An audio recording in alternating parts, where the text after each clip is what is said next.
আশা করি তোমরা সবাই সুস্থ আছো, ভালো আছো। আমরা ঈশ্বরের আশীর্বাদে অনেক সুস্থ আছি, অনেক সুন্দর আছি। ভিডিওর প্রথমেই তোমাদেরকে অনেক অনেক ভালোবাসা আর অনেক ধন্যবাদও জানাই। তো ভালোবেসে পাশে আছো অনেকেই, আর আশা করব আরও অনেকেই ভালোবেসে আমার পাশে থাকবে। তো বৃহস্পতিবার দেখো শুরু হয়েছে বৃষ্টি, আর কয়েকদিন ধরে আবার বৃষ্টি শুরু হয়েছে। জানি না কী যে হবে, আবার বন্যা আসলে মানুষের কতই না ক্ষতি হবে, যেন না আর বন্যাটা আসে। বলো, আমাদের এখানে খুব বৃষ্টি হচ্ছে, আবার বন্যা চলে আসবে না কি জানি না বাবা, কি হবে কোষ বুঝছো না, কি হবে বলো তো।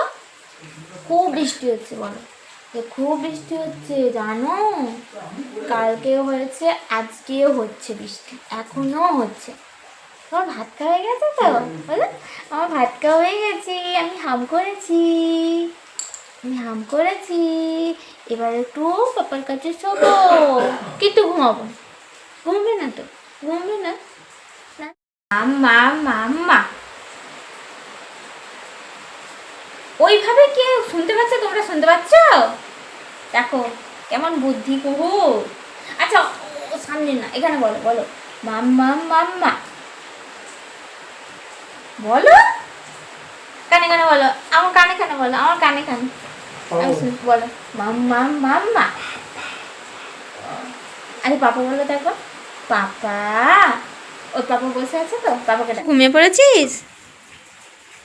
দেখো কুসোনা চোখ চেয়ে ঘুমাচ্ছে। হ্যাঁ আচ্ছা ঠিক আছে, তুমি ঘুমাওনি তাই তো? হুম, মন খারাপ? কি হয়েছে? কি হয়েছে? এ আবার বন্যা আসলে কি হবে গো? তুমি তো চলে যাবে আমি জানি, মানে ফোন আসবে, তারপর তুমি বলবে যে জল বাড়বে আর আমি যেতে পারবো না, বাস চলবে না, তাহলে আমি আগে থেকেই চলে যাই। সেটাই তো করো। ঠিক আছে, টাটা, আমি এখন থেকেই বলে দিচ্ছি। আছে পৌঁছানো আজকে একটু চুপচাপ আছে, তো দেখলে কিছু বললো না। তবে হ্যাঁ, যখন ক্যামেরা অফ করেছিলাম তখন কিন্তু একবার বলেছিল যে মাম্মা আমাকে ডাকছিল। এই বন্যার জন্য কতদিন মন্ডলী যেতে পারেনি, তো ওর বাবা তো কতদিন পর বাড়ি আসলো, বাড়ি আসলে ও আমাদেরকে নিয়ে মন্ডলী যায়, ও ভালোবাসে, মানে ওর নিজের ইচ্ছা থেকেই মন্ডলী যায়। তো ও তো এবারে একদিনের জন্য যেতে পারলো না। তো জানিও না, কাল শুক্রবার, তো কালকে যেখানে মানে যে বাড়িতে মন্ডলীটা হয় ওখানে তো বন্যা মনে হচ্ছে নেই, মানে জল নেই মনে হচ্ছে। কালকে হয়তো যেতে পারবো, যদি বৃষ্টি না হয় হয়তো যেতে পারবো। তো ঈশ্বরের কাছে প্রার্থনা রাখছি যে যেন যেতে পারি কালকে। আবার আসবো নতুন একটা ব্লগ নিয়ে। তো মেয়ে এখন মস্তি করছে, আমি এখান থেকে আওয়াজ শুনতে পাচ্ছি, পাপার সাথে মস্তি হচ্ছে। তো চলো আমিও গিয়ে ওদের সাথে একটু মস্তি করি।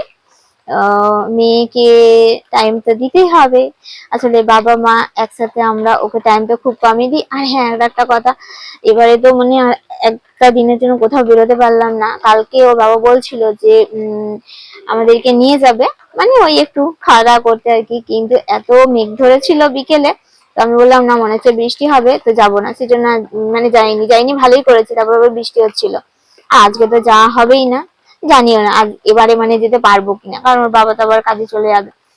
একটা খুশির খবর শেয়ার করতে আসলাম আবার। তো 3টের সময় তো উঠে গেলাম মেয়ের কাছে, আর এখন বাজে 3:35। তো যাওয়ার পর ও মামা মামা করতে করতে না ঘুমিয়ে পড়েছে। তো আর আমি শুয়ে থাকতে পারছি না, ঘুমাই না তো এখন, ঘুম মানে শুলেও আমার ঘুম ধরে না, খুব কম, দুপুরে আমি খুব কম ঘুমাই, তো শুয়ে থাকতে পারছি না, সেই জন্য উঠে চলে এসেছি। আর দেখো এখনও বৃষ্টি হচ্ছে বাইরে, এখনও বৃষ্টি হচ্ছে। তো এখন আমি একটু বাইবেল পড়বো। তো বচন পড়ার তো সময় পাই না তো, আর এই কয়েকদিন কিন্তু অনেক সময় পেয়েছি। প্রভুর কি বলবো, প্রভুর অশেষ দয়া আমার উপর, যে বচন পড়ার খুব আমার মানে ইচ্ছা করতো, কিন্তু সময়ের জন্য আমার পড়া হতো না, কারণ মেয়েকে দেখতে হতো তো। আর এই কয়েকদিন আমি অনেকটা মানে বাইবেলের পুরাতন, তারপর নতুন নিয়ম, পুরাতন নিয়ম অনেকটাই পড়েছি। তো চলো এখন একটু পড়ি, আর আবার আসবো নতুন একটা ব্লগ নিয়ে। তো তোমরা সবাই সুস্থ থেকো, ভালো থেকো, আমরা অনেক ভালো আছি। আর হ্যাঁ, পুরুষনা এখন ঘুমাচ্ছে, আর এই রাতটাও কিন্তু খুব সুন্দর ঘুমিয়েছে। তো চলো।